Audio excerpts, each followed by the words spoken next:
ಇಟ್ಕೊಳ್ಳಿ. ಅದು 10 ಅಂತದ್ದು ಒಂದು ಪ್ರಶ್ನೆ ಬರೀರಿ. ನಾನು ಈಗ ಏನ್ ಪಾಠ ಮಾಡ್ಕೊಂಡು ಹೋಗ್ತೀನಿ ಇದ್ರಲ್ಲಿ ಯಾವ್ದಾದ್ರು ನಿಮ್ಗೆ ಇಷ್ಟವಾದ ಒಂದು ಪ್ರಶ್ನೆ ಬರೀರಿ.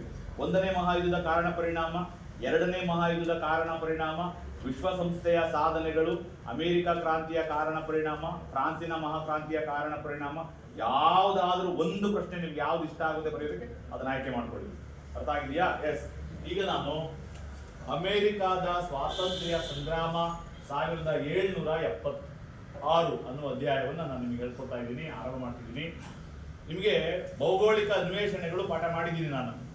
ಸ್ವಲ್ಪ ಹಿಂದ್ಕೋಗಿ ಆಧುನಿಕ ಯುಗದ ಆರಂಭ ಅನ್ನೋ ಪಾಠದಲ್ಲಿ ಭೌಗೋಳಿಕ ಅನ್ವೇಷಣೆಗಳು ಪಾಠ ಮಾಡಿದ್ದೀವಿ.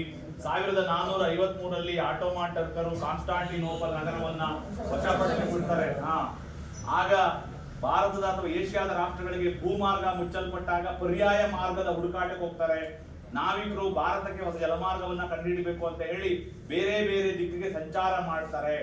ಕೊಲಂಬಸ್ ಅನ್ನುವ ಒಬ್ಬ ನಾವಿಕ ಭಾರತವನ್ನ ತಲುಪ್ತೀನಿ ಅನ್ನುವ ತುಂಬು ಭರವಸೆಯಿಂದ ಅಲ್ವಾ ಅಟ್ಲಾಂಟಿಕ್ ಸಮುದ್ರದಲ್ಲಿ ಸಂಚಾರ ಮಾಡಿ ಅದರ ಪೂರ್ವ ತೀರದ ಒಂದು ಭಾಗಕ್ಕೆ ಹೋಗಿ ಇಳಿದ. ಅವನು ಅದನ್ನೇ ಭಾರತ ಅನ್ಕೊಂಡಿದ್ದ, ಭಾರತ ಆಗಿರ್ಲಿಲ್ಲ ಅಲ್ವಾ.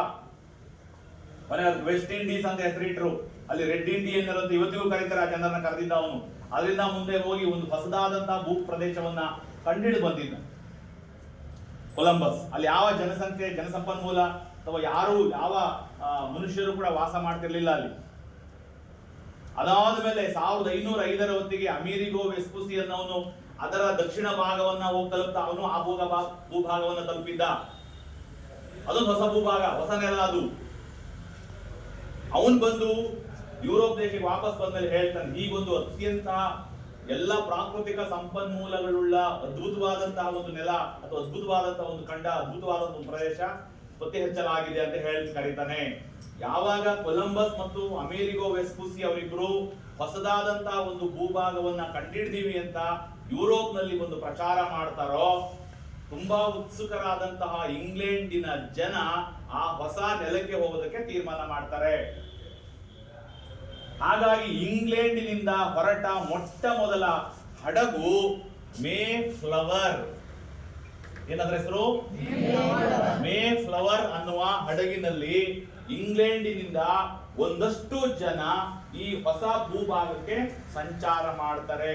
ಆ ಯಾತ್ರಿಕರನ್ನ ಪಿಲಿಗ್ರಿಮ್ ಫಾದರ್ಸ್ ಅಂತ ಕರೀತಾರೆ. ಪಿಲಿಗ್ರಿಮ್ ಫಾದರ್ಸ್ ರನ್ನ ಹೊತ್ತೊಯ್ದಂತ ಹಡಗು ಯಾವುದು? ಮೇ ಫ್ಲವರ್. ಕೊಲಂಬಸ್ ಅಥವಾ ಅಮೆರಿಗೋ ವೆಸ್ಪುಸಿ ಕಂಡುಹಿಡಿಯಲ್ಪಟ್ಟ ಹೊಸ ನೆಲಕ್ಕೆ, ಹೊಸ ಭೂಭಾಗಕ್ಕೆ ಇಂಗ್ಲೆಂಡಿನಿಂದ ಒಂದು ಜನರ ತಂಡ, ಒಂದು ವಲಸಿಗರ ತಂಡ ಹೋಗುತ್ತೆ ಮೇ ಫ್ಲವರ್ ಅನ್ನೋ ಹಡಗಿನಲ್ಲಿ. ಅವ್ರನ್ನ ಪಿಲಿಗ್ರಿಮ್ ಫಾದರ್ಸ್ ಅಂತ ಕರೀತಾರೆ. ಅವ್ರು ಹೋಗಿ ಆ ಹೊಸ ಭೂಭಾಗದಲ್ಲಿ ಸೆಟ್ಲ್ ಆಯ್ತಾರೆ, ನೆಲೆ ನಿಲ್ತಾರೆ, ವಾಪಸ್ ಬರಲ್ಲ, ಅಲ್ಲೇ ವಾಸ ಆಯ್ತಾರೆ. ಅವ್ರನ್ನ ನೋಡಿದ ಇನ್ನೊಂದು ತಂಡ ಹೋಗುತ್ತೆ ಇಂಗ್ಲೆಂಡಿನಿಂದ, ಇನ್ನೊಂದು ತಂಡ ಹೋಗುತ್ತೆ, ಇನ್ನೊಂದು ತಂಡ ಹೋಗುತ್ತೆ. ಹೀಗೆ ಇಂಗ್ಲೆಂಡಿನಿಂದ ಅಸಂಖ್ಯಾತ ಜನ ಅಥವಾ ಸಾವಿರಾರು ಜನ ಆ ಹೊಸ ಭೂಭಾಗಕ್ಕೆ ಹೋಗಿ ನೆಲೆ ನಿಲ್ತಾರೆ. ಎಲ್ಲಿ ನೆಲೆ ನಿಲ್ತಾರೆ? 13 ಪ್ರದೇಶ, 13 ಪ್ರಾಂತ್ಯಗಳು ಅಂತ ಹೇಳಿ 13 ಕಡೆ ನೆಲೆ ನಿಲ್ತಾರೆ ಅವರು. ಅವ್ರಿಗೆ ಎಲ್ಲೆಲ್ಲಿ ಇಷ್ಟ ಆಯ್ತೋ, ಯಾವ್ಯಾವ ಸ್ವಾಭಾವಿಕ ಸಂಪನ್ಮೂಲಗಳು, ಭೌಗೋಳಿಕ ಸವಲತ್ತುಗಳು, ಸೌಲಭ್ಯಗಳು ದೊರೆತಿದ್ವು ಅಲ್ಲಿ ನೆಲೆ ನಿಂತರು. ನೆಲೆ ನಿಂತವರು 13 ವರ್ಗ ಅಥವಾ 13 ಪ್ರಾಂತ್ಯ, 13 ಊರು ಅಂತ ಅನ್ಕೊಳ್ಳೋಣ. ಅದಕ್ಕೆ ಒಂದೊಂದು ಹೆಸರು ಕೊಟ್ಕೊಂಡ್ರು ಅವ್ರೆ. ಏನ್ ಹೆಸರು ಕೊಟ್ಕೊಂಡ್ರು? ಅವರೆಲ್ಲ ಇಂಗ್ಲೆಂಡಿಗಾರ ನೆನ್ಪಿಟ್ಕೊಳ್ಳಿ. ನಾನು ಈಗ ಮೇ ಫ್ಲವರ್ ಹಡಗಿನಲ್ಲಿ ಹೊಸ ನೆಲಕ್ಕೆ ಹೋಗಿ ನೆಲೆ ನಿಂತವರೆಲ್ಲ ಯಾರು? ಇಂಗ್ಲೆಂಡಿನ ಜನ. 13 ಊರು ಅಥವಾ 13 ಕಡೆ ನೆಲೆ ನಿಂತರು. ಒಂದೊಂದು ಹೆಸರು ಕಟ್ಕೊಂಡ್ರು. ಸುಮ್ಮನೆ ಉದಾಹರಣೆಗೆ ಒಂದು ಹೆಸರು ಕಟ್ಕೊಂಡ್ರು, ಏನಂತ ಅದು? ನ್ಯೂಯಾರ್ಕ್. ಇನ್ನೊಂದು ಹೆಸರು ಕಟ್ಕೊಂಡ್ರು, ನ್ಯೂ ಹ್ಯಾಂಪ್ಶೈರ್. ಇನ್ನೊಂದು ಹೆಸರು ಕಟ್ಕೊಂಡ್ರು, ಮೆಸ್ಸಾಚುಸೆಟ್ಸ್. Georgia, Virginia. ಈ ತರ 13 ಊರಿಗೂ ಒಂದೊಂದು ಹೆಸರು ಕೊಟ್ಕೊಂಡ್ರು. Connecticut, Pennsylvania, Delaware, Georgia, Virginia, ಉತ್ತರ ಕೆರೋಲಿನಾ, ದಕ್ಷಿಣ Carolina, New York, New Jersey, New Hampshire, Massachusetts. ಈ ತರ 13 ಊರುಗಳನ್ನ ಅಥವಾ 13 ಹೆಸರುಗಳನ್ನ ತಾವು ವಾಸವಿದ್ದಂತಹ ಪ್ರದೇಶಕ್ಕೆ, ಸ್ಥಳಕ್ಕೆ ಅವರೇ ಕರ್ಕೊಂಡ್ರು, ಅವರೇ ಕಟ್ಕೊಂಡ್ರು. ಅರ್ಥ ಆಗಿದೆಯಾ? ಇವು ಇಂಗ್ಲೆಂಡಿನ 13 ವಸಾಹತುಗಳಾದವು. ಈಗ ನಾನು ಹೇಳಿದೆ ಅವರೆಲ್ಲ ಹೋದವರು ಇಂಗ್ಲೆಂಡ್ ಜನ ಅಂತ. ಏನ್ ಹೇಳಕೊಟ್ಟಿದ್ದೀನಿ ಅರ್ಥ ಆಗ್ತಿದೆ ನಿಮಗೆ? ಕೊಲಂಬಸ್ ಮತ್ತು ಅಮೆರಿಗೋ ವೆಸ್ಪೂಸಿ ಅವರು ಕಂಡುಹಿಡಿದ ಹೊಸ ನೆಲಕ್ಕೆ, ಹೊಸ ಭೂಭಾಗಕ್ಕೆ ಇಂಗ್ಲೆಂಡ್ನಿಂದ ವಲಸೆ ಹೋದ ಜನ 13 ಕಡೆ ನೆಲೆ ನಿಂತು ತಮ್ಮನ್ನ ತಾವು ಗುರುತಿಸ್ಕೊಳ್ಳೋದಕ್ಕೆ ಒಂದೊಂದು ಊರಿಗೆ ಒಂದೊಂದು ಹೆಸರು ಕಟ್ಕೊಂಡ್ರು. ಈ ಎಕ್ಸಾಮ್ ನಲ್ಲಿ ಕೇವಲ 2 ಬರೀಬೇಕು. ಅಮೆರಿಕಾದಲ್ಲಿದ್ದ ಇಂಗ್ಲೆಂಡಿನ ಯಾವುದಾದರೂ 2 ವಸಾಹತುಗಳನ್ನು ಹೆಸರಿಸಿ. ಏನು ರಂಜನ್? ವಸಾಹತುಗಳನ್ನು ಹೆಸರಿಸಿ. ಯಾವ 2 ಹೆಸರು ಬರೀತೀನಿ ನೀನು ಇಷ್ಟರಲ್ಲಿ? New York, New Hampshire, Massachusetts, Georgia, Virginia, ಉತ್ತರ ಕೆರೋಲಿನಾ, ದಕ್ಷಿಣ ಕೆರೋಲಿನಾ, ಮೆಸ್ಸಾಚುಸೆಟ್ಸ್, ಪೆನ್ಸಿಲ್ವೇನಿಯಾ, ಕನೆಕ್ಟಿಕಟ್, ಡೆಲ್ವರ್. ಯಾವ್ದಾದ್ರು ಹೆಸರು 2 ತುಂಬಾ ಸುಲಭ. New York, new Jersey. New York sir ಬಟ್ಟೆ ತಗೊಂಡ್ಬರುತ್ತೆ ಬ್ಯಾಟರಿ. ಅದರ ವಸಾಹತುಗಳು, ಇಂಗ್ಲೆಂಡಿನ ವಸಾಹತುಗಳು.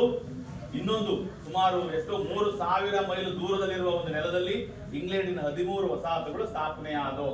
ಇವೆಲ್ಲವೂ ಇಂಗ್ಲೆಂಡಿನ ವಸಾಹತುಗಳು. ಯಾವರೆಗೂ ಎಷ್ಟು ವರ್ಷ ಇಂಗ್ಲೆಂಡಿನಿಂದ ಹೋದ ವಸಾಹತುಗಳು ಅಲ್ಲಿದ್ರೂ ಕೂಡ ಅವರು ಇಂಗ್ಲೆಂಡ್ ಹೇಳ್ದ ಹಾಗೆ ಕೇಳಬೇಕಾಗಿತ್ತು. ಇವ್ರನ್ನ ನೋಡ್ಕೊಳ್ತಿದ್ದಾರೆ ಯಾರು? ಇಷ್ಟು 13 ವಸಾಹತುಗಳನ್ನ ನೋಡ್ಕೊತಿದ್ದವ್ರು ಯಾರು? ಕಂಟ್ರೋಲ್ ಮಾಡ್ತಿದ್ದವ್ರು ಯಾರು? ಇಂಗ್ಲೆಂಡ್. ಅಂದ್ರೆ ಈ ದೇಶದ ಎಲ್ಲಾ ಕಾನೂನುಗಳನ್ನ ರಚನೆ ಮಾಡ್ತಿದ್ದವ್ರು ಇಂಗ್ಲೆಂಡ್. ಇವ್ರಿಗೆ ಬೇಕಾದ ಎಲ್ಲಾ ಶಾಸನಗಳ ರಚನೆ ಮಾಡ್ತಿದ್ದವ್ರು ಇಂಗ್ಲೆಂಡ್. ಇಡೀ ಇವರ ಆಡಳಿತ ನೋಡ್ಕೊತಿದ್ದವ್ರು ಇಂಗ್ಲೆಂಡ್. ಹಾಗಾಗಿ ಈ 13 ವಸಾಹತುಗಳು ಇಂಗ್ಲೆಂಡ್ ಹೇಳ್ದಂಗೆ ಕೇಳಬೇಕಿತ್ತು. ಇಂಗ್ಲೆಂಡಿನ ಅಥವಾ ತಾಯ್ನಾಡಿನ ಅಭಿವೃದ್ಧಿಗಾಗಿ ಬದುಕಬೇಕಾಗಿತ್ತು. ತಾಯ್ನಾಡಿನ ಅಭಿವೃದ್ಧಿಗಾಗಿಯೇ ಬದುಕಬೇಕಾಗಿತ್ತು ಈ 13 ವಸಾಹತುಗಳು. ಎಷ್ಟು ವರ್ಷ ಅಂತ ಬದುಕವು ಅಲ್ವಾ? ಯಾಕೆಂದ್ರೆ ದಿನೇ ಇಂಗ್ಲೆಂಡ್ 13 ವಸಾಹತುಗಳನ್ನ ತನ್ನ ಕಪಿಮುಷ್ಟಿಯಲ್ಲಿ ಹಿಡ್ಕೊಂಡು, ತನ್ನ ಬಿಗಿಮುಷ್ಟಿಯಲ್ಲಿ ಹಿಡ್ಕೊಂಡು, ತನ್ನ ನಿಯಂತ್ರಣದಲ್ಲಿ ಇಟ್ಕೊಂಡು ತನಗೆ ಹೇಗ್ ಬೇಕೋ ಹಾಗೆ ನಡೆಸ್ಕೊತಾ ಇತ್ತು. ಇಲ್ಲಿ ಯಾವ ಸ್ವಾತಂತ್ರ್ಯಗಳಿಲ್ಲ, ಇವ್ರಿಗೆ ಯಾವುದೇ ಹಕ್ಕುಗಳಿಲ್ಲ, ಇವ್ರಿಗೆ ಯಾವುದೇ ಸೌಲಭ್ಯಗಳಿಲ್ಲ. ಇವರೆಲ್ಲ ಯಾರು ಹೇಳ್ದಂಗೆ ಕೇಳಬೇಕು? ಇಂಗ್ಲೆಂಡ್ ಹೇಳ್ದಂಗೆ ಕೇಳಬೇಕಿತ್ತು. 3000 ಮೈಲು ದಾಟಿ ಅಟ್ಲಾಂಟಿಕ್ ಸಮುದ್ರದ ಪೂರ್ವ ತೀರಕ್ಕೆ ಬಂದು ಸೇರಿಕೊಂಡ ಮೇಲೂ ಇಂಗ್ಲೆಂಡ್ ಹೇಳ್ದಂಗೆ ಕೇಳಬೇಕಲ್ಲ ಅನ್ನುವ ಕಾರಣಕ್ಕೆ ಈ 13 ವಸಾಹತುಗಳು ಒಂದು ದಿನ ತಿರುಗಿ ಬಿದ್ದೋ, ಒಂದು ದಿನ ಪ್ರತಿಭಟಿಸ್ತೋ.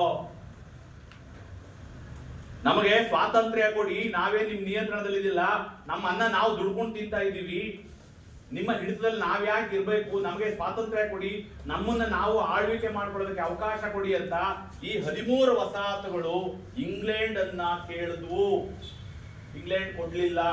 ಕೊನೆಗೆ ಕಿತ್ಕೊಂಡಿದ್ದೆ ಅಮೆರಿಕಾದ ಸ್ವಾತಂತ್ರ್ಯ ಸಂಗ್ರಾಮ ಅಷ್ಟೇ.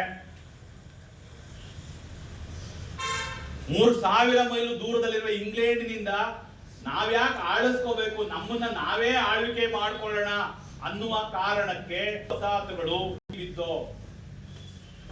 ಇಂಗ್ಲೆಂಡಿನ ವಿರುದ್ಧ ಪ್ರತಿಭಟಿಸ್ತೋ, ಹೋರಾಟ ಮಾಡದೋ. ಆ ಹೋರಾಟವೇ ಅಮೆರಿಕಾದ ಸ್ವಾತಂತ್ರ್ಯ ಸಂಗ್ರಾಮ. ಎಷ್ಟರಲ್ಲಿ ನಡೀತು? 1776ರಲ್ಲಿ ನಡೀತು. 76ರಲ್ಲಿ ಅಮೆರಿಕಾದ ಸ್ವಾತಂತ್ರ್ಯ ಸಂಗ್ರಾಮ ನಡೀತು. ನೀವು ಬೇಕಾದ್ರೆ ಅಮೆರಿಕಾದ ಕ್ರಾಂತಿ ಅಂತ ಕರೆದ್ರು ಸರಿಯೇ, ಅಮೆರಿಕಾದ ಕ್ರಾಂತಿ ಅಂದ್ರೂ ಸರಿಯೇ. ಇದು ಯಾವುದು ಪರೀಕ್ಷೆಗೆ ಇಲ್ಲದೆ ಇದ್ರು ಕೂಡ ನಾನು ಮಾಡೋ ಪಾಠಕ್ಕೆ ಇದು ಅವಶ್ಯಕತೆ ಇತ್ತು, ಇದು ಪೀಠಿಗೆ ಅವಶ್ಯಕತೆ ಇತ್ತು. ಸುಮ್ಮನೆ ಅಮೆರಿಕ ಅಂತ ಹೇಳಕ್ ಬರಲ್ಲ ಈಗ, ಯಾಕೆಂದ್ರೆ ಅಮೆರಿಕ ಅಂತ ಕರ್ಕೊಂಡಿದ್ದು ಅಮೆರಿಗೋ ವೆಸ್ಪೂಸಿ ಹೆಸರಲ್ಲಿ. ಯಾತಿಗೆ ಸರ್ ಹೋರಾಟ ಮಾಡ್ಬೇಕಾಗಿತ್ತು ಅಂದ್ರೆ, ತುಂಬಾ ವರ್ಷಗಳವರೆಗೆ ಇಂಗ್ಲೆಂಡ್ 13 ವಸಾಹತುಗಳನ್ನ ತನ್ನ ಸ್ವಾರ್ಥದ ಹಿಡಿತದಲ್ಲಿ, ತನ್ನ ಸ್ವಹಿತಾಸಕ್ತಿಯ ಹಿಡಿತದಲ್ಲಿ ಇಟ್ಕೊಂಡಿತ್ತು. ಒಂದು ದಿನ 13 ವಸಾಹತುಗಳು ಇಂಗ್ಲೆಂಡಿನ ವಿರುದ್ಧ ತಿರುಗಿ ಬಿದ್ದು ಅದನ್ನೇ ಅಮೆರಿಕದ ಸ್ವಾತಂತ್ರ್ಯ ಸಂಗ್ರಾಮ ಅಂತ ಹೇಳಿ ಕರೀತಾರೆ. ಈಗ ಬಹು ಮುಖ್ಯವಾಗಿ ನೀವು ನೆನಪಿಟ್ಕೋಬೇಕಾಗಿದ್ದು, ಈ ಅಮೆರಿಕದ ಸ್ವಾತಂತ್ರ್ಯ ಸಂಗ್ರಾಮಕ್ಕೆ ಕಾರಣಗಳು ಏನು ಅಂತ ಪ್ರಶ್ನೆ ಇದೆ. ಅದು ಬಹು ಮುಖ್ಯವಾಗಿ ಓದ್ಕೋಬೇಕಾಗಿರೋದು. ಮೊದಲನೇ ಕಾರಣ, ಇಂಗ್ಲೆಂಡಿನ ವಾಣಿಜ್ಯ. ನಾನು ಏನ್ ಹೆಡಿಂಗ್ ಹಾಕ್ತೀನಿ ಹಾಗೆ ಹೆಡಿಂಗ್ ಹಾಕೋಬೇಕು ಎಕ್ಸಾಮ್ ನಲ್ಲೂ. ಈ ಹೆಡಿಂಗ್ ಹಾಕಿ ಅದಕ್ಕೆ ಬೇಕಾದ್ರೆ 3-4 ಸಾಲ ಈಗ ಬರೀಬೇಕು ನೀವು. ಇಂಗ್ಲೆಂಡಿನ ವಾಣಿಜ್ಯ ನೀತಿ 13 ವಸಾಹತುಗಳು ಅದನ್ನು ಇಂಗ್ಲೆಂಡ್ ಅನ್ನು ವಿರೋಧಿಸೋದಕ್ಕೆ ಇಂಗ್ಲೆಂಡ್ ಜಾರಿಗೆ ತಂದ ವಾಣಿಜ್ಯ ನೀತಿಯೇ ಕಾರಣ ಆಗಿತ್ತು. ಏನ್ ಹೇಳ್ತು ಇಂಗ್ಲೆಂಡ್? ಇಂಗ್ಲೆಂಡ್ 13 ವಸಾಹತುಗಳ ಮೇಲೆ ಒಂದು ನೌಕಾ ಕಾಯಿದೆಯನ್ನ ಜಾರಿಗೆ ತಂದ್ರು. ನೌಕಾ ಕಾಯ್ದೆ, ಹಡಗಿಗೆ ಸಂಬಂಧಪಟ್ಟ ಕಾಯ್ದೆ ಜಾರಿಗೆ ತಂದ್ರು. ಏನ್ ಹೇಳ್ತಾರೆ ನೌಕಾ ಕಾಯ್ದೆನಲ್ಲಿ? 13 ವಸಾಹತುಗಳು ತಮ್ಮಲ್ಲಿ ಉತ್ಪತ್ತಿ ಮಾಡುವ ಕಚ್ಚಾ ವಸ್ತುಗಳನ್ನ ಇಂಗ್ಲೆಂಡಿಗೆ ಮಾತ್ರ ರಫ್ತು ಮಾಡಬೇಕು. ಅದಕ್ಕಿಂತ ಜಾಸ್ತಿ ದುಡ್ಡು ಕೊಡ್ತಾರೆ ಫ್ರಾನ್ಸ್ ನಲ್ಲಿ ಅಥವಾ ರಷ್ಯಾದಲ್ಲಿ ಅಥವಾ ಅಮೆರಿಕ, ಬೇರೆ ಇನ್ನೊಂದು ಯಾವುದೋ ದೇಶದಲ್ಲಿ ಅವರಿಗೂ ಕೊಡೋ ಹಾಗಿಲ್ಲ. 13 ವಸಾಹತುಗಳು ತಾವು ಉತ್ಪತ್ತಿ ಮಾಡಿದ ಕಾಫಿ, ಹತ್ತಿ, ತಂಬಾಕು, ಅರ್ಥ ಆಗಿದೆಯಾ, ಚಹಾ, ಯಾವುದೇ ವಸ್ತುವನ್ನ ಅಥವಾ ಉತ್ಪತ್ತಿಯಾದಂತ ಕಚ್ಚಾ ವಸ್ತುಗಳನ್ನ ಕೇವಲ ಯಾವ ದೇಶಕ್ಕೆ ಕಳಿಸ್ಬೇಕು? ಇಂಗ್ಲೆಂಡಿಗೆ ಮಾತ್ರ ಕಳಿಸ್ಬೇಕು. ಇಂಗ್ಲೆಂಡ್ ಅತ್ಯಂತ ಕಡಿಮೆ ದುಡ್ಡಲ್ಲಿ ಕೊಂಡ್ಕೊಂಡ್ರೂ ಕೂಡ ಅವ್ರು ಯಾರು ಕೊಡ್ಬೇಕು? ಇಂಗ್ಲೆಂಡ್ಗೆ ಕೊಡ್ಬೇಕು.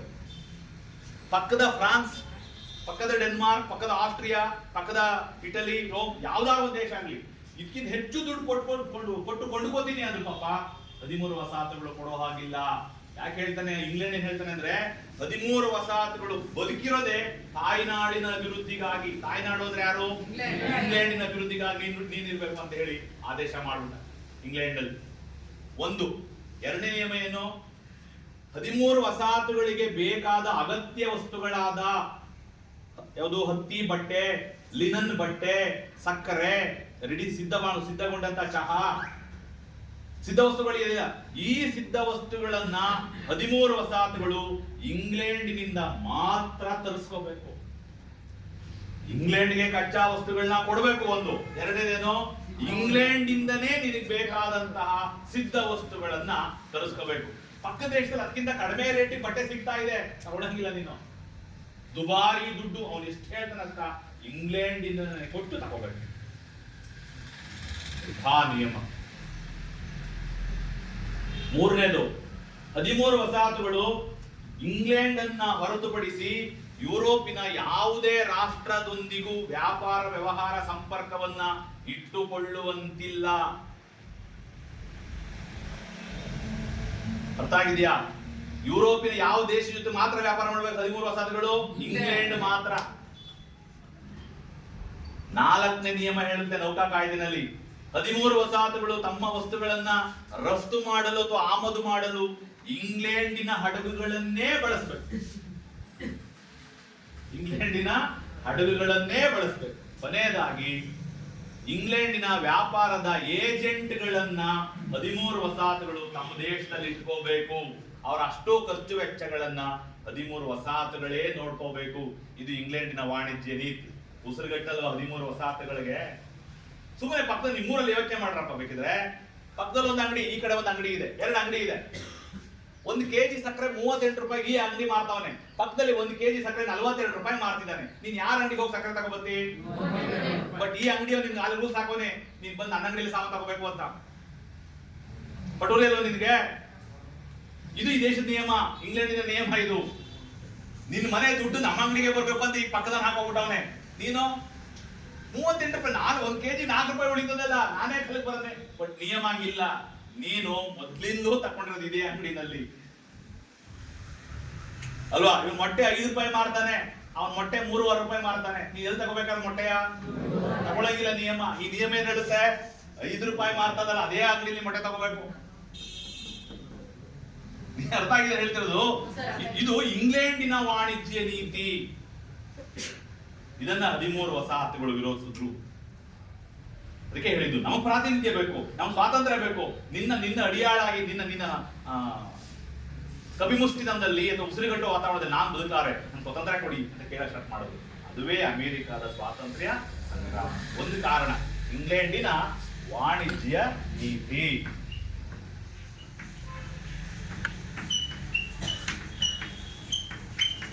ಎರಡನೇ ಕಾರಣ ಏನು? ಸಪ್ತವಾರ್ಷಿಕ ಕದನ. ಕರೆಕ್ಟಾಗಿ ಕೇಳಿಸ್ಕೋಬೇಕು, ಹೇಳ್ತಾ ಇದ್ದೀನಿ ನಾನು. ಸಪ್ತವಾರ್ಷಿಕ ಕದನ ಅಮೆರಿಕದ ಸ್ವಾತಂತ್ರ್ಯ ಸಂಗ್ರಾಮದ ಎರಡನೇ ಕಾರಣ ಆಗಿತ್ತು. ಸಪ್ತವಾರ್ಷಿಕ. ಎಷ್ಟು ಸಪ್ತವಾರ್ಷಿಕ ಅಂದ್ರೆ 7 ವರ್ಷ ನಡೀತು. 7 ವರ್ಷ 1756ರಿಂದ 63 7 ವರ್ಷ ನಡೀತು.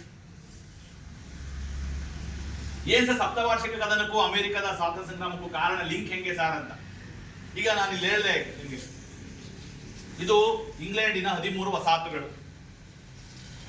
ಕೊಲಂಬಸ್ ಕಂಡಿಡಿದ ಹೊಸ ನೆಲಕ್ಕೆ ಅಥವಾ ಅಮೆರಿಕೋ ವೆಸ್ಪೂಸಿ ಕಂಡಿಡಿದ ಹೊಸ ನೆಲಕ್ಕೆ ಇಂಗ್ಲೆಂಡಿನಿಂದ ಹೋದ 13 ವಸಾಹತುಗಳು ಅಲ್ವಾ. ಹಾಗೆಯೇ ಫ್ರಾನ್ಸ್ ದೇಶದಿಂದ ಒಂದಷ್ಟು ಜನ ವಲಸಿಗರು ಇಲ್ಲಿ ಹೋದ್ರು, ಆ ಹೊಸ ನೆಲಕ್ಕೆ ಹೋದ್ರು. 13 ವಸಾಹತುಗಳ ಪಕ್ಕದಲ್ಲಿಯೇ ಫ್ರಾನ್ಸಿನ ವಸಾಹತುಗಳು ಕೂಡ ಹುಟ್ಕೊಂಡು ಅವರು ಈಗ ಕೆನಡಾ ಅಂತ ನಾವೀಗ ಏನ್ ಕೆನಡಾ ಅಂತ ಕರಿತಾ ಇದ್ದೀವಿ, ಅದು ಆಗ ಫ್ರಾನ್ಸ್ ಜನ ಹೋಗಿ ನೆಲೆ ನಿಂತ ವಸಾಹತುಗಳಾಗಿದ್ದು ಫ್ರಾನ್ಸ್ ನಲ್ಲಿ. ಅಂದ್ರೆ 13 ವಸಾಹತುಗಳ ಪಕ್ಕದಲ್ಲಿ ಯಾರಿದ್ರು ಇಲ್ಲಿ? ಫ್ರಾನ್ಸ್ ದೇಶದ ವಸಾಹತುಗಳು ಇದ್ದೋ ಇಲ್ಲಿ. ಆಗಾಗ 13 ವಸಾಹತುಗಳು ಮತ್ತು ಫ್ರಾನ್ಸ್ನ ವಸಾಹತುಗಳು ಈ ಜಾಗದಲ್ಲಿ ಹೊಡೆದಾಡೋರು. ನಾವು ಪಾಕಿಸ್ತಾನ ಕಾಶ್ಮೀರದ ಬಾರ್ಡರ್ ಹೊಡೆದಾಡ್ತೀವಲ್ಲ ಹಂಗೆ. ಇವನು ಇತ್ತ ಚಿಕ್ಕೋಳನು, ಇವನು ಇತ್ತ ಚಿಕ್ಕೋಳನು.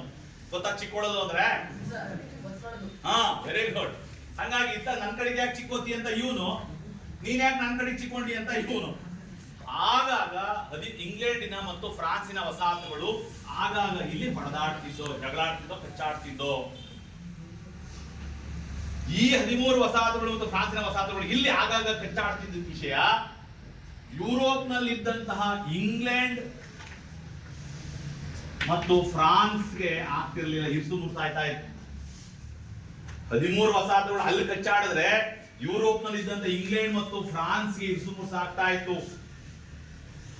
ಹಾಗಾಗಿ ಫ್ರಾನ್ಸಿನ ವಸಾಹತುಗಳು ಅಮೆರಿಕದ 13 ವಸಾಹತುಗಳ ಕಡೆಗೆ ಅತಿಕ್ರಮಣ ಮಾಡದಂತೆ, ಈ ಕಡೆ ಪ್ರವೇಶ ಮಾಡದಂತೆ ನೋಡಿಕೊಳ್ಳುವ ಸಲುವಾಗಿ ಅಥವಾ ತಾಕೀತು ಮಾಡುವ ಸಲುವಾಗಿ 1756ರಲ್ಲಿ ಇಂಗ್ಲೆಂಡ್ ಫ್ರಾನ್ಸಿನ ಮೇಲೆ ಯುದ್ಧವನ್ನ ಘೋಷಣೆ ಮಾಡಿತು. ಎಲ್ಲಿ? ಯುರೋಪ್ನಲ್ಲಿ ನಡೆದ ಯುದ್ಧ ಇದು. ಎಷ್ಟು ವರ್ಷ ನಡೀತು ಯುದ್ಧ? 7 ವರ್ಷ ನಡೀತು. 7 years, 7 ವರ್ಷ ಯುದ್ಧ ನಡೀತು. ಅದಕ್ಕೆ ಅದನ್ನ ಸಪ್ತವಾರ್ಷಿಕ ಕದನ ಅಂತ ಕರೀತಾರೆ. ಯುದ್ಧ ನಡೆದಿದೆ ಅದಕ್ಕಾಗಿ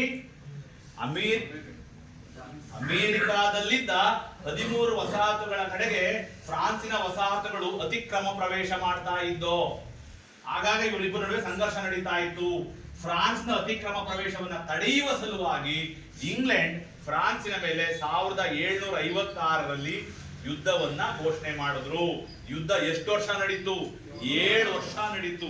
7 ವರ್ಷ 1763ರಲ್ಲಿ ಪ್ಯಾರಿಸ್ ಒಪ್ಪಂದದೊಂದಿಗೆ ಯುದ್ಧ ಅಂತ್ಯ ಆಯಿತು.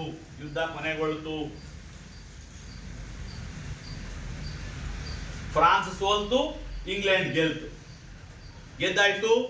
ಪ್ಯಾರಿಸ್ ಒಪ್ಪಂದದಲ್ಲಿ ಯುದ್ಧ ಕೂಡ ಮುಗೀತು. ಇವರಿಬ್ಬರು ಒಪ್ಪಂದ ಮಾಡ್ಕೊಂಡ್ರು, ನೀನು ನನ್ನ ಕಡೆಗೆ ಬರ್ಬೇಡ, ನಾನು ನಿನ್ನ ಕಡೆಗೆ ಬರಲ್ಲ ಅಂತ ತೀರ್ಮಾನ ಮಾಡ್ಕೊಂಡ್ರು. ಬಟ್ ಇದು ಕ್ರಾಂತಿಗೆ ಕಾರಣ ಆಯ್ತು ಸರ್ ಅಂತ ಅಂದ್ರೆ 7 ವರ್ಷ ಇಲ್ಲಿ ಹೊಡೆದಾಡಾದ್ಮೇಲೆ ಇಂಗ್ಲೆಂಡ್ ಅಪಾರ ಆರ್ಥಿಕ ನಷ್ಟವನ್ನ, ಕುತಲ ನಿಮಗೆ ಒಂದು 7 ವರ್ಷ ಯುದ್ಧ ಆಗ್ಬೇಕು ಅಂದ್ರೆ ಸಿಕ್ಕಾಪಟ್ಟೆ ಕಳ್ಕೊಳ್ಳುತ್ತೆ. ದುಡ್ಡಾಗ್ಲಿ, ಸೈನಿಕರಾಗ್ಲಿ ಅಲ್ವಾ, ತುಂಬಾ ಆರ್ಥಿಕ ನಷ್ಟ ಆಗ್ಬಿಡುತ್ತೆ. ಇಂಗ್ಲೆಂಡ್ ಈ ಯುದ್ಧದಲ್ಲಿ ಗೆದ್ರೂ ಕೂಡ ಅಪಾರ ಆರ್ಥಿಕ ನಷ್ಟವನ್ನ ಅನುಭವಿಸಿತು. ಸಪ್ತವಾರ್ಷಿಕ ಕದನದಲ್ಲಿ ಇಂಗ್ಲೆಂಡಿಗಾದ ನಷ್ಟವನ್ನ ತುಂಬಿಕೊಡುವಂತೆ ಇಂಗ್ಲೆಂಡ್ 13 ವಸಾಹತುಗಳಿಗೆ ಹೇಳ್ತು, ನಾನು ಹೊಡೆದಾಡಿದ್ದು ನಿನಗಾಗಿ ಕಣಪ್ಪ, ನಿಮ್ಗಾಗಿ. ಹಂಗಾಗಿ 7 ವರ್ಷ ನಾನು ಏನೇನು ಕಳ್ಕೊಂಡಿದ್ದೀನೋ ಅದನ್ನ ಯಾರು ಕೊಡ್ಬೇಕು? ನೀವೇ ಕೊಡ್ಬೇಕು ಅಂತ ಹೇಳಿ ಸಪ್ತವಾರ್ಷಿಕ ಕದನದಲ್ಲಿ ಇಂಗ್ಲೆಂಡ್ ಅನುಭವಿಸಿದ ಆರ್ಥಿಕ ನಷ್ಟವನ್ನ ತುಂಬಿಕೊಡುವಂತೆ ಯಾರು ಹೇಳ್ತು? 13 ವಸಾಹತುಗಳಿಗೆ ಹೇಳ್ತು. 13 ವಸಾಹತುಗಳು ತುಂಬಾ ಸುಳ್ಳು ಹೇಳ್ದವು. ನಾವೇನು ಹೊಡೆದಾಡಿದ್ವಿ ನಿಮ್ನ? ಯಾರು ತೀಟ್ ಹೊಡೆದಾಡ್ದೆ ನೀನು? 13 ವಸಾಹತುಗಳು ಅಮೆರಿಕ ಕೇಳಿದ ಪ್ರಶ್ನೆ, ಯಾರು ಹೇಳಿದ್ರೆ ಹೊಡೆದಾಡು ಅಂತ. ನನ್ನ ಸಮಸ್ಯೆ ನಾನು ಹೆಂಗೋ ಬಗೆಹರಿಸ್ಕೋತಿದ್ದೆ ಅಲ್ವಾ? ನಿನ್ನ ಸ್ವಾರ್ಥಕ್ಕೆ ನೀನು ಹೊಡೆದಾಡ್ಬಿಟ್ಟು ಈಗ ಅದರ ನಷ್ಟ ನನಗೆ ತುಂಬಿಕೊಡೋದ್ರೆ ನಾನು ಕೊಡಲ್ಲ. ಯಾವಾಗ 13 ವಸಾಹತುಗಳು ಸಪ್ತವಾರ್ಷಿಕ ಕದನದಿಂದ ಇಂಗ್ಲೆಂಡ್ಗಾದ ನಷ್ಟವನ್ನ ತುಂಬಿಕೊಡಲ್ಲ ಅಂತ ಅಂದ್ವೋ, ಯುದ್ಧಕ್ಕೆ ಕಾರಣ. ಇದನ್ನು ಹೇಳ್ತಿರೋದು ಅದು ಸಪ್ತವಾರ್ಷಿಕ ಕದನ ಅಂತ ಕರೀತಾರೆ. 7 ವರ್ಷ ಇಂಗ್ಲೆಂಡ್ ಮತ್ತು ಫ್ರಾನ್ಸ್ ಹೊಡೆದಾಡಿದ್ದ ಅಥವಾ ಯುದ್ಧ ಮಾಡಿದ್ದ ಅನುಭವಿಸಿದ ಆರ್ಥಿಕ ನಷ್ಟವನ್ನ ತುಂಬಿಕೊಡುವಂತೆ ಇಂಗ್ಲೆಂಡ್ 13 ವಸಾಹತುಗಳನ್ನ ಕೇಳ್ತು. 13 ವಸಾಹತುಗಳು ಒಂದೇ ಮಾತು ಹೇಳಿದ್ರು, ಆಯ್ತಪ್ಪ ನಿನಗೇನು ನಷ್ಟ ಅನುಭವಿಸಿದ್ಯೋ ಕೊಡ್ತೀವಿ ನಾವು. ಸ್ವಾತಂತ್ರ್ಯ ಕೊಟ್ಟಿಯಾ? ಇವತ್ತೇ ತಗೊಂಡ್ಬಿಡು, ಅಷ್ಟು ದುಡ್ಡು ತಗೊಂಡ್ಬಿಡು ನೀನು. ಬಟ್ ನಮ್ಗೆ ಏನ್ ಕೊಡ್ಬೇಕು ನೀನು? ಸ್ವಾತಂತ್ರ್ಯ ಕೊಟ್ಬಿಡು. ಇನ್ನು ನಮಗೂ ನಿಮಗೂ ಯಾವ ಸಂಬಂಧ ಇಲ್ಲ. ನೀನು ಸ್ವಾತಂತ್ರ್ಯ ಕೊಡು, ಬೇಕಾದ್ರೆ ತೆರಿಗೆ ತಗೋ. ಸ್ವಾತಂತ್ರ್ಯ ಕೊಡದೆ ತೆರಿಗೆ ಮಾತ್ರ ಕೊಡಲ್ಲ. ಅದೇ ಯುದ್ಧ, ಅಮೆರಿಕದ ಸ್ವಾತಂತ್ರ್ಯ ಸಂಗ್ರಾಮ ನಡೆದಿದ್ದೆ ಅದಕ್ಕಾಗಿ. ಸಪ್ತ ವಾರ್ಷಿಕ ಕದನ. ನೆಕ್ಸ್ಟ್ 3ನೇ ಕಾರಣ ಏನು?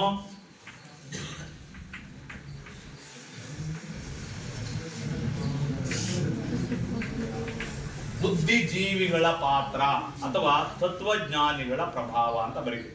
ಎಲ್ಲಾ ಪಾಠಕ್ಕೂ ಇದೆ ಇದು. ಯಾಕೆಂದ್ರೆ ಯುದ್ಧ ಮಾಡೋ ಹುಡುಗರು ಅಥವಾ ಬಹಳ ಉತ್ಸಾಹಿ ಯುವಕರಿದ್ದಾರೆ, ಅವ್ರನ್ನ ಪ್ರೇರೇಪಣೆ ಮಾಡೋರು ಇರ್ಬೇಕು, ಒಂದಷ್ಟು ಜನ ಬುದ್ಧಿ ಹೇಳೋರು ಇರ್ಬೇಕು. ಅದಿತ್ತು ಅಮೆರಿಕಾದಲ್ಲಿ. ತುಂಬಾ ವರ್ಷ ಅಮೆರಿಕಾದ ಶೋಷಣೆಯನ್ನ, ತಾರತಮ್ಯ ನೀತಿಯನ್ನ ಅಥವಾ ದುರಾಡಳಿತವನ್ನ, ನಿರಂಕುಶ ಆಡಳಿತವನ್ನ ಸಹಿಸದ ಅಮೆರಿಕಾದ ಬುದ್ಧಿಜೀವಿಗಳು ಅಮೆರಿಕನ್ನರಿಗೆ ಅಥವಾ 13 ವಸಾಹತುಗಳಿಗೆ ಬುದ್ಧಿ ಹೇಳಿದ್ರು. ಎಷ್ಟು ದಿನ ಇದನ್ನ ಸಹಿಸ್ಕೊತಿರೋ ನೀವು? ಎಷ್ಟು ದಿನ ಅವ್ರು ಹೇಳ್ದಂಗೆ ಕೇಳ್ತಿರೋ ನೀವು? ಒಂದು ದಿನ ತಿರುಗಿ ಬಿಡಿ, ನಿಮಗೆ ಬೇಕಾದ ಪ್ರಾತಿನಿಧ್ಯವನ್ನ ಕೇಳ್ಕೊಂಬಿಡಿ, ನೀವು ಸ್ವಾತಂತ್ರ್ಯ ಕೇಳಿ ನೀವು ಅಂತ ಹೇಳ್ಕೊಟ್ರು ಬುದ್ಧಿಜೀವಿಗಳು. ಆ ಬುದ್ಧಿಜೀವಿಗಳು ಹೇಳ್ಕೊಟ್ಟಿದ್ದೆ ಅಮೆರಿಕದ ಕ್ರಾಂತಿ ನೋಡಿದಕ್ಕೆ ಮೂಲ ಕಾರಣ ಅಂತ ಹೇಳಿ ಕರೀತಾರೆ. ಅದನ್ನೇ ತತ್ವಜ್ಞಾನಿಗಳ ಪ್ರಭಾವ ಅಥವಾ ಬುದ್ಧಿಜೀವಿಗಳ ಪಾತ್ರ ಅಂತ ಬರೀತಾರೆ. ಯಾರ್ಯಾರು ಇದ್ರು? ಬಹಳ ಪ್ರಮುಖವಾಗಿ ಜಾನ್ ಆಡಮ್ಸ್ ಇದ್ದ ಮೊದಲನೇವನು. John Adams ಅನ್ನೋನಿದ್ದ. ಅವನು ಹೇಳ್ತಾನೆ, ಅಮೆರಿಕನ್ನರ ಕ್ರಾಂತಿ ಮೊದಲು ಅಮೆರಿಕನಲ್ಲಿ ಹುಟ್ಟಲಿಲ್ಲ, ಅವರ ಮೆದುಳು ಮತ್ತು ಹೃದಯದಲ್ಲಿ ಮೊದಲೇ ಆರಂಭ ಆಗಿತ್ತು. ಅಮೆರಿಕದ ಸ್ವಾತಂತ್ರ್ಯ ಸಂಗ್ರಾಮ ಅನ್ನೋದು ಮೊದಲೆಲ್ಲ ಹುಟ್ಟಿದ್ದು ಅಮೆರಿಕ 13 ವಸಾಹತುಗಳ ಜನರ ಮೆದುಳು ಮತ್ತು ಹೃದಯದಲ್ಲಿ ಆರಂಭ ಆಗಿತ್ತು. ಅದು ಒಂದು ದಿನ ಸ್ಫೋಟ ಆಯಿತು ಅಂತ. ನಾವು ತುಂಬಾ ವರ್ಷ ಈ ಅಸಮಾನತೆಯನ್ನ ಸಹಿಸದ ಅಮೆರಿಕನ್ನರು 13 ವಸಾಹತುಗಳ ಜನ ಒಂದು ದಿನ ಯುದ್ಧಕ್ಕೆ ಸಿದ್ಧ ಆಗಿದ್ರು ಅಂತ ಜಾನ್ ಆಡಮ್ಸ್ ಹೇಳ್ತಾರೆ. ಅಮೆರಿಕದ ನವೋದಯದ ಪ್ರತೀಕ ಅಂತ ಕರೀತಾರೆ, ಅಮೆರಿಕದ ಬುದ್ಧಿಯ ಪ್ರತೀಕ ಅಂತ ಕರೀತಾರೆ ರೋಜರ್ ವಿಲಿಯಮ್ಸ್ ಅಂತ ಹೇಳಿ. ಅವನ ಹೆಸರು ರೋಜರ್ ವಿಲಿಯಮ್ಸ್, ಅವನೊಬ್ಬ ತತ್ವಜ್ಞಾನಿ. ಜಾನ್ ಆಡಮ್ಸ್ ಒಬ್ಬ ತತ್ವಜ್ಞಾನಿ, ರೋಜರ್ ವಿಲಿಯಮ್ಸ್ ಒಬ್ಬ ತತ್ವಜ್ಞಾನಿ, ಆನ್ ಹಚಿನ್ಸನ್ ಅವನೊಬ್ಬ ತತ್ವಜ್ಞಾನಿ. ರೋಜರ್ ವಿಲಿಯಂ ಹೇಳ್ತಾನೆ, ಧಾರ್ಮಿಕ ಸಹಿಷ್ಣುತೆ ಮತ್ತು ಸರ್ಕಾರದ ಸವಲತ್ತುಗಳನ್ನ ಪ್ರತಿಯೊಬ್ಬ ಮನುಷ್ಯನಿಗೆ ಕೊಡಲೇಬೇಕು. ಯಾವುದೇ ಸರ್ಕಾರ ಜನರ ಆಂತರಿಕ ಸ್ವಾತಂತ್ರ್ಯದಲ್ಲಿ ಅಥವಾ ಜನರ ಆಂತರಿಕ ವಿಚಾರದಲ್ಲಿ ಯಾವುದೇ ಇನ್ನೊಂದು ದೇಶ ಹಸ್ತಕ್ಷೇಪ ಮಾಡುವಂತಿಲ್ಲ ಅಂತ ರೋಜರ್ ವಿಲಿಯಂ ಹೇಳ್ಕೊಡ್ತಾನೆ. ಆನೆ ಹಚಿನ್ಸನ್ ಹೇಳ್ಕೊಡ್ತಾನೆ. ಬಹಳ ಪ್ರಮುಖವಾದವನು ಥಾಮಸ್ ಜೆಫರ್ಸನ್. ಇಲ್ಲಿ ನೀವು ನೆನ್ಪಿಟ್ಕೋಬೇಕಾದ ಅತ್ಯಂತ ಪ್ರಮುಖವಾದ ಒಂದು ಹೆಸರು ಥಾಮಸ್ ಜೆಫರ್ಸನ್. ಏನವನ ಹೆಸರು? ಹೇಳಿ, ಥಾಮಸ್. ಅವನು ಅಮೆರಿಕದ ಹೆಸರಾಂತ ವಕೀಲ, ಅವನು ಲಾಯರ್, ಅವನು ಫೇಮಸ್ ಲಾಯರ್. ಅವನು ಅಮೆರಿಕದ ಸ್ವಾತಂತ್ರ್ಯ ಘೋಷಣೆಯನ್ನು ಹೊರಡಿಸಿದ. 1 ಅಂಕದ ಪ್ರಶ್ನೆ. ಯಾರು ಅಮೆರಿಕದ ಸ್ವಾತಂತ್ರ್ಯ ಘೋಷಣೆಯನ್ನು ಹೊರಡಿಸಿದವನು? ಥಾಮಸ್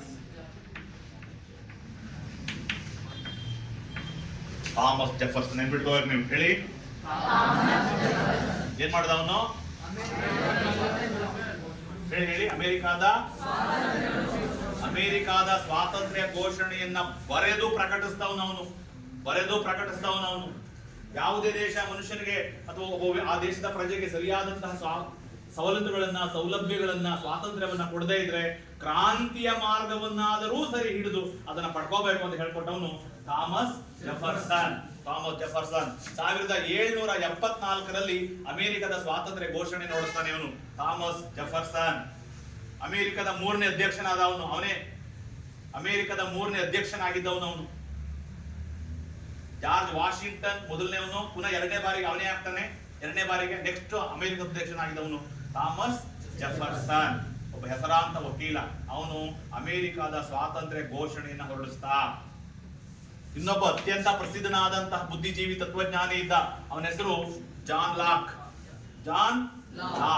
ಅವನ ಪುಸ್ತಕ ಬರೆದ.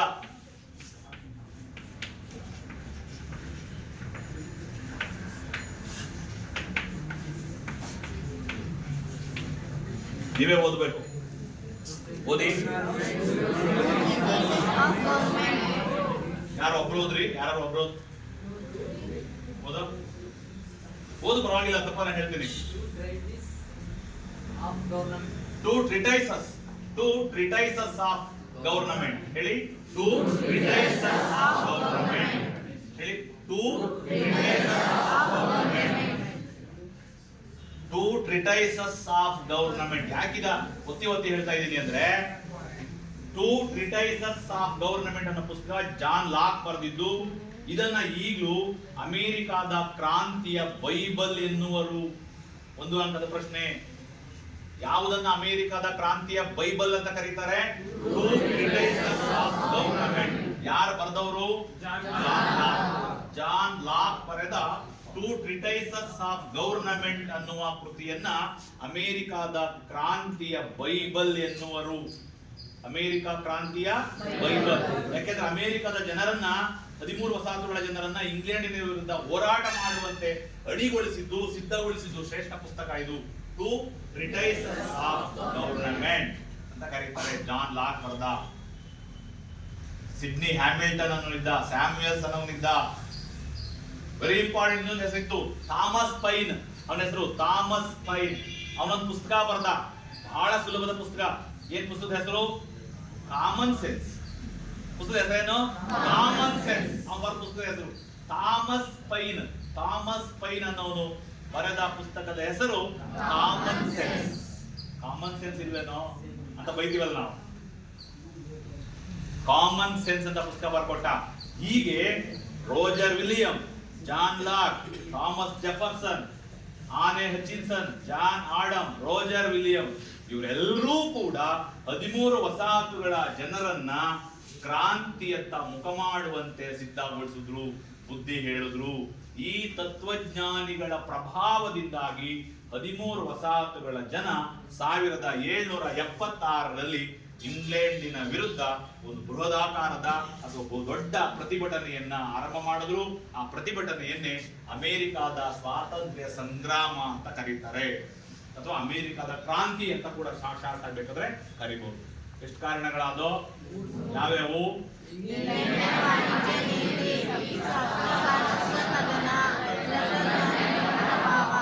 ತತ್ವಜ್ಞಾನಿಗಳ ವೆರಿ ಇಂಪಾರ್ಟೆಂಟ್. 4ನೇದು ತುಂಬಾ ಇಂಪಾರ್ಟೆಂಟ್ ಆಗಿ ಓದ್ಕೋಬೇಕು.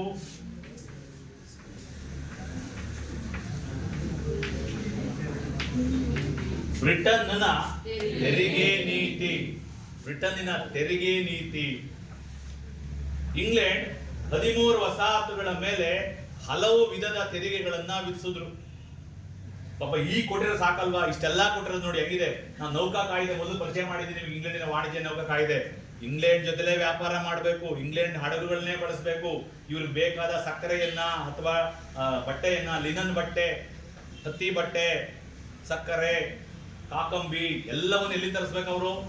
ಇಂಗ್ಲೆಂಡಿನ ಮಾತ್ರ. ಇಷ್ಟೆಲ್ಲವೂ ಆದ್ರೂ ಕೂಡ ಪುನಃ ಒಂದು ಆದೇಶ ಹೊರಡಿಸಿದ್ರು, ಇಂಗ್ಲೆಂಡಿನ ತೆರಿಗೆ ನೀತಿ. 1764ರಲ್ಲಿ ಇಂಗ್ಲೆಂಡ್ ಸರ್ಕಾರ 13 ವಸಾಹತುಗಳ ಮೇಲೆ ಒಂದು ಕಾನೂನನ್ನ ಜಾರಿಗೆ ತಂತು, ಒಂದು ತೆರಿಗೆ ನೀತಿಯನ್ನ ಜಾರಿಗೆ ತಂತು. ಆ ತೆರಿಗೆ ನೀತಿ ಹೆಸರು ಸಕ್ಕರೆ ಮತ್ತು ಕಾಕಂಬಿ ತೆರಿಗೆ. ಏನ್ ತೆರಿಗೆ ಏನದು? ಮತ್ತು ಕಾಕಂಬಿ. ಕಾಕಂಬಿ ಗೊತ್ತಾ? ಕಾಕಂಬಿ ಅಂದ್ರೆ ಏನು ಅಂತ? ಕಾಕಂಬಿ ಅಂದ್ರೆ ಏನು? ಕಬ್ಬಿಣನ.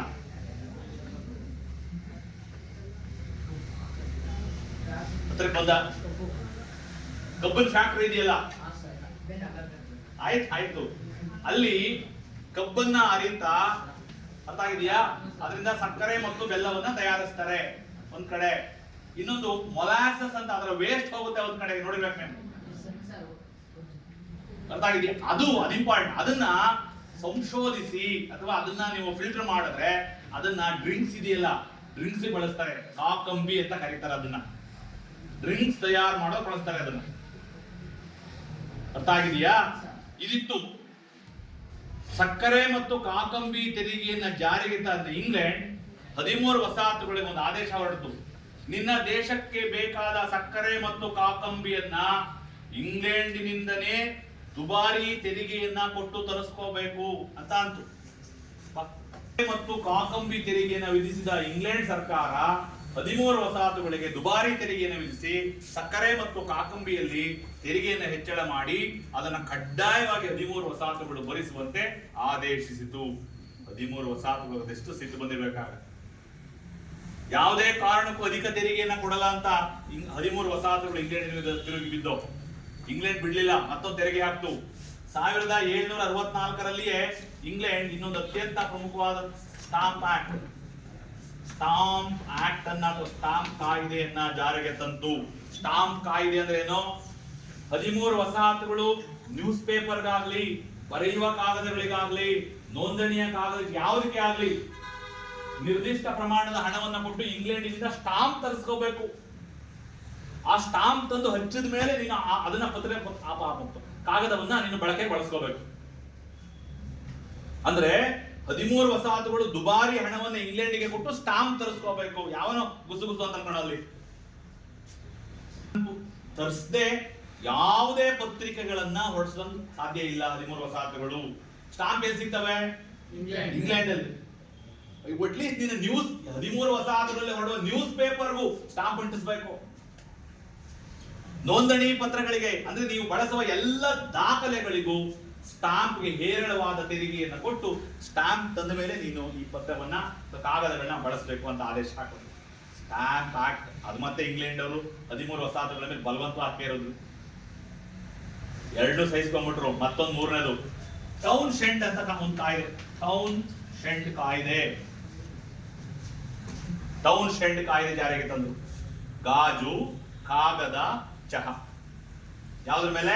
ಗಾಜು, ಕಾಗದ, ಚಹಾ. 3 ವಸ್ತುಗಳ ಮೇಲೆ ದುಬಾರಿ ತೆರಿಗೆನ ವಿಧಿಸಿದ್ರು. ಗಾಜು, ಕಾಗದ, ಚಹಾದ ಮೇಲೆ ತೆರಿಗೆ ವಿಧಿಸಿದ್ರು. ಅದನ್ನ ಟೌನ್ ಶೆಂಡ್ ಕಾಯ್ದೆ ಅಂತ ಕರೀತಾರೆ. 3 ತರ: ಸಕ್ಕರೆ ಮತ್ತು ಕಾಕುಂಬಿ ತೆರಿಗೆ, ಸ್ಟಾಂಪ್ ಕಾಯ್ದೆ, ಟೌನ್ ಶೆಂಡ್ ಕಾಯ್ದೆ. 3 ತರದ ಕಾಯ್ದೆಗಳನ್ನ ಈ ಕಾನೂನು ಕಾಯ್ದೆ ಅಂದ್ರೆ ತೆರಿಗೆಯನ್ನು ವಿಧಿಸುವುದು ಇಂಗ್ಲೆಂಡ್ ಸರ್ಕಾರ. ಈಗ 13 ವಸಾಹತುಗಳು ತೀರ್ಮಾನ ಮಾಡೋದು, ಪ್ರಾತಿನಿಧ್ಯವಿಲ್ಲದೆ ತೆರಿಗೆ ಇಲ್ಲ.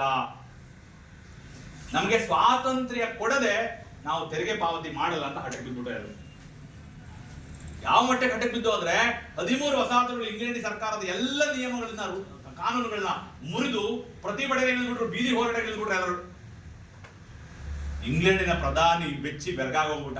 ಈ ಮಟ್ಟಕ್ಕೆ ಪ್ರತಿಭಟನೆ 13 ವಸಾಹತುಗಳು ಹೇಳ್ತವೆ ಅಂತ ಅನ್ಕೊಂಡೇ ಇರಲಿಲ್ಲ ಅವನು. ಕೊನೆಗೆ ಏನ್ ಮಾಡಿದ್ರು ಇಂಗ್ಲೆಂಡ್ ಸರ್ಕಾರ? ಚಹಾದ ಮೇಲಿನ ತೆರಿಗೆಯನ್ನು ಹೊರತುಪಡಿಸಿ ಉಳಿದ ಎಲ್ಲ ತೆರಿಗೆಗಳನ್ನ ವಾಪಸ್ ತಗೊಂಡ್ರು. ಆಯ್ತಪ್ಪ, ಯಾವಕ್ಕೂ ತೆರಿಗೆ ಕೊಡ್ಬೇಡಿ. ಸಕ್ಕರೆ ಕಾಕಂಬಿ ತೆರಿಗೆ ಇಲ್ಲ, ಸ್ಟಾಂಪ್ ಕಾಯ್ದೆ ತೆರಿಗೆ ಇಲ್ಲ, ಗಾಜಿನ ಮೇಲೆ ತೆರಿಗೆ ಇಲ್ಲ, ಮತ್ತು ಕಾಗದದ ಮೇಲೆ ತೆರಿಗೆ ಇಲ್ಲ. ಆದ್ರೆ ಒಂದಕ್ಕೆ ಮಾತ್ರ ತೆರಿಗೆ ಕೊಡಬೇಕು. ಯಾವಕ್ಕೆ?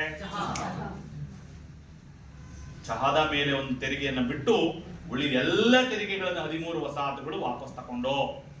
ಆದ್ರೆ ಸುಮ್ಮನಾಗ್ಲಿಲ್ಲ ಇವರು, ಮತ್ತೆ ಪ್ರತಿಭಟನೆ ಆರಂಭ ಮಾಡಿದ್ರು. 13 ವಸಾಹತುಗಳು ಇಂಗ್ಲೆಂಡಿನ ವಿರುದ್ಧ ಘೋಷಣೆ ಕೂಗ್ತಾ ದೊಡ್ಡ ಪ್ರತಿಭಟನೆಯನ್ನ ನಡೆಸ್ತೋ. ಮೆಸ್ಸಾಚುಸೆಟ್ಸ್ ಅನ್ನುವ ವಸಾಹತುನ ಪಕ್ಕದಲ್ಲಿದ್ದಂತಹ ಒಂದು ಬಂದರ್ ಹತ್ರಕ್ಕೆ ಬಂದು ಪ್ರತಿಭಟನೆ ನಡೆಸಿಕೊಂಡು. ಆ ಬಂದರಿನ ಹೆಸರೇನು? ಬೋಸ್ಟನ್. ಅದರ ಹೆಸರೇನು? ಬೋಸ್ಟನ್ ಬಂದರು. ಬೋಸ್ಟನ್ ಬಂದರಿಗೆ ಬೇಕೇ ಬೇಕು ನ್ಯಾಯ ಬೇಕು. ಬೇಕೇ ಬೇಕು ನ್ಯಾಯ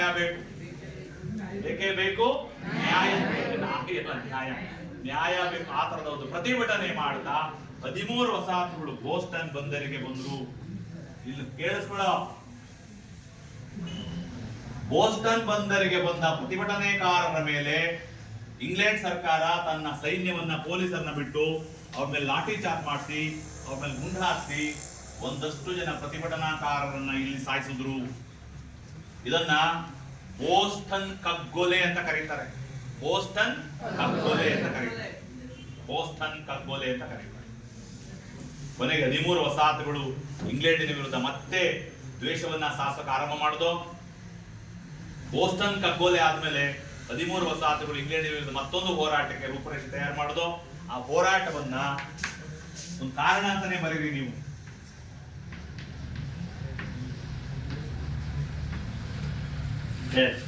ಇನ್ನೊಂದು ಕಾರಣ ಏನು? Boston tea party. ಅದೊಂದು ಕಾರಣ, ಬೋಸ್ಟನ್ ಟೀ ಪಾರ್ಟಿ.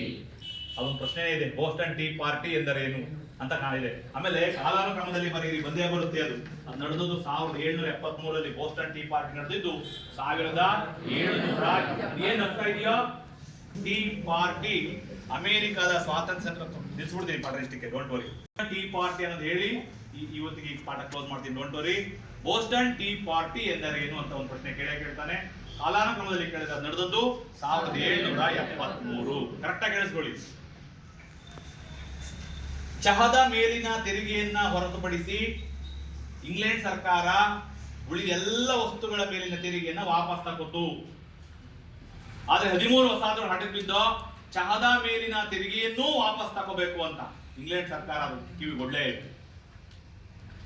ಯಾವಾಗ ಚಹದ ಮೇಲಿನ ತೆರಿಗೆಯನ್ನ ಬ್ರಿಟನ್ ಸರ್ಕಾರ ವಾಪಸ್ ತೆಗೆಯುವುದಕ್ಕೆ ಒಪ್ಕೊಳ್ಳಿಲ್ವೋ, ಫಾದರ್ ಗ್ಯಾಪನ್ ಅನ್ನೋ ಒಬ್ಬ ವ್ಯಕ್ತಿ ಪ್ರತಿಭಟನಾಕಾರ, ಫಾದರ್ ಗ್ಯಾಪನ್ ನೆನ್ಪಿಟ್ಕೋಬೇಕು. ಫಾದರ್ ಗ್ಯಾಪನ್ ಅನ್ನೋನ ನೇತೃತ್ವದಲ್ಲಿ 13 ವಸಾಹತುಗಳ ಜನ ರೆಡ್ ಇಂಡಿಯನ್ನರಂತೆ ವೇಷ ಮರೆಸಿಕೊಂಡು ಯಾವ ರೂಪ ಹಾಕೊಂಡ್ರವರು? ರೆಡ್ ಇಂಡಿಯನ್ನರು. ಅದ್ರ ವಸಾಹತುಗಳ ತರ ಆಗ್ಬಿಟ್ರೆ ಅವ್ರು ಕೊಡಲ್ಲ. ರೆಡ್ ಇಂಡಿಯನ್ನರಂತೆ ವೇಷ ಮರೆಸಿಕೊಂಡು ಬೋಸ್ಟನ್ ಬಂದರಿಗೆ ನುಗ್ಗಿ, ಬೋಸ್ಟನ್ ಬಂದರು ಅಂದ್ರೆ ಏನು? ಹಡಗು ನಿಲ್ಲುವ ಜಾಗ. ಇಂಗ್ಲೆಂಡಿನಿಂದ 2 ಹಡಗುಗಳಲ್ಲಿ ಟೀ ಪುಡಿಯನ್ನ ತುಂಬಿದ ಡಬ್ಬಗಳನ್ನ ಹೇರ್ಕೊಂಡು 2 ಹಡಗುಗಳು ಬೋಸ್ಟನ್ ಬಂದರಿಗೆ ಬಂದೋ. ಯಾವಾಗ ಇಂಗ್ಲೆಂಡಿನಿಂದ ಬೋಸ್ಟನ್ ಬಂದರಿಗೆ ಟೀ ಡಬ್ಬಗಳನ್ನ ತುಂಬಿಕೊಂಡು ಬಂದಂತ ಹಡಗುಗಳು ಬಂದವೋ, ತಕ್ಷಣ 13 ವಸಾಹತುಗಳ ಜನ ರೆಡ್ ಇಂಡಿಯನ್ನರಂತೆ ವೇಷ ಮರೆಸಿಕೊಂಡು ಬೋಸ್ಟನ್ ಬಂದರಿಗೆ ನುಗ್ಗಿ ಇಂಗ್ಲೆಂಡಿನ ಹಡಗುಗಳಲ್ಲಿದ್ದ ಅಷ್ಟೂ ಟೀ ಡಬ್ಬಗಳನ್ನ ಸಮುದ್ರಕ್ಕೆ ಎಸೆದರು. ಎಷ್ಟು ಟೀ ಪುಡಿ ರೆಡಿ ಮಾಡ್ಕೊಂಡು ಇಂಗ್ಲೆಂಡಿಂದ ತಂದಿದ್ರೋ ಅಷ್ಟೂ ಟೀ ಪುಡಿಯ ಡಬ್ಬಗಳನ್ನ ಏನ್ ಮಾಡಿದವರು? ಸಮುದ್ರಕ್ಕೆ. ಇದನ್ನೇ ಬೋಸ್ಟನ್ ಟೀ ಪಾರ್ಟಿ ಎನ್ನುವರು. ನಡೆದದ್ದು 1773 ಡಿಸೆಂಬರ್ 16ನೇ ತಾರೀಕು. ಡಿಸೆಂಬರ್ 16ನೇ ತಾರೀಕು ನೆನಪಿಟ್ಕೊಳ್ಳಿ. ಬೋಸ್ಟನ್ ಟೀ ಪಾರ್ಟಿ ಎಂದರೆ ಏನು ಪ್ರಶ್ನೆ ಕೇಳ್ತಾರೆ. ಟೀ ಮೇಲಿನ ತೆರಿಗೆಯನ್ನ ವಿರೋಧಿಸಿ 13 ವಸಾಹತುಗಳ ಜನ ರೆಡ್ ಇಂಡಿಯನ್ನರಂತೆ ವೇಷ ಮರೆಸಿಕೊಂಡು ಫಾದರ್ ಗ್ಯಾಪನ್ ನೇತೃತ್ವದಲ್ಲಿ ಬೋಸ್ಟನ್ ಬಂದರಿಗೆ ನುಗ್ಗಿ ಅಲ್ಲಿದ್ದ ಇಂಗ್ಲೆಂಡಿನ ಹಡಗುಗಳಿಗೆ ನುಗ್ಗಿ ಅಲ್ಲಿದ್ದ ಟೀ ಡಬ್ಬಗಳನ್ನ ಸಮುದ್ರಕ್ಕೆ ಎಸೆದರು. ಈ ಘಟನೆಯನ್ನ ಬೋಸ್ಟನ್ ಟೀ ಪಾರ್ಟಿ ಎನ್ನುವರು. ಏನಂತ ಬರೀತೀರಿ? ಕತೆ ತುಂಬಾ ಸುಲಭ ಬರೆಯೋದಕ್ಕಲ್ಲ. ಇನ್ನೊಂದ್ಸಲ ಕೇಳಿಸ್ಕೊಳ್ಳಿ. ಚಹದ ಮೇಲಿನ ತೆರಿಗೆಯನ್ನು ವಿರೋಧಿಸಿ, ಟೀ ಚಹಾ 2 ಒಂದೇ. ಚಹದ ಮೇಲಿನ ತೆರಿಗೆಯನ್ನ ವಿರೋಧಿಸಿ 13 ವಸಾಹತುಗಳ ಜನ ಫಾದರ್ ಗ್ಯಾಪನ್ ನೇತೃತ್ವದಲ್ಲಿ ರೆಡ್ ಇಂಡಿಯನ್ನರಂತೆ ವೇಷ ಮರೆಸಿಕೊಂಡು ಬೋಸ್ಟನ್ ಬಂದರಿಗೆ ನುಗ್ಗಿ ಇಂಗ್ಲೆಂಡಿನ ಹಡಗುಗಳಲ್ಲಿದ್ದ ಟೀ ಡಬ್ಬಗಳನ್ನು ಏನ್ ಮಾಡಿದ್ರು? ಸಮುದ್ರಕ್ಕೆ ಎಸೆದರು. 1773 ಡಿಸೆಂಬರ್ 16ನೇ ತಾರೀಕು ನಡೆದ ಈ ಘಟನೆಯನ್ನೇ ಬೋಸ್ಟನ್ ಟೀ ಪಾರ್ಟಿ ಎನ್ನುವರು. 2 ಹಡಗುಗಳಲ್ಲಿದ್ದ ಟೀ ಡಬ್ಬಗಳನ್ನ ಸಮುದ್ರಕ್ಕೆ ಎಸೆದು ಸರ್ವನಾಶ ಮಾಡಿಬಿಟ್ರೆ ಇಂಗ್ಲೆಂಡ್ ಸರ್ಕಾರ ಸುಮ್ಮನಿರುತ್ತೇನೋ? ಸುಮ್ಮನಿರುತ್ತಾ? ಏನ್ ಮಾಡ್ತು ಅಂತ ನಾಳೆ ಕೇಳಿ. ಅರ್ಥ ಆಗಿದೆಯಾ? ಎಸ್, ಇದು ಇಂಪಾರ್ಟೆಂಟ್ ಅಧ್ಯಾಯ.